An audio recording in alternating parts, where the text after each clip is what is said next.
อ้หนุ่มชุมชนมีคนขนานนำให้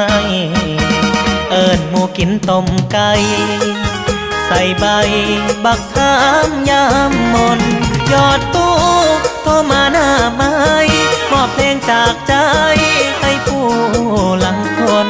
ผ่านอายดีเจชุมชนเปิดเพลงโดนให้คนฟังน้ำกันคนจนคืออาย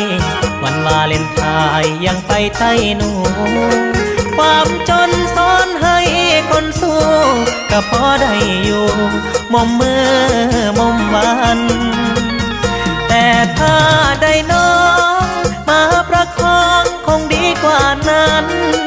สิกู้เงินกองทุนหมู่บ้านมาช่วยสร้างฝันในวันแต่งรักเรา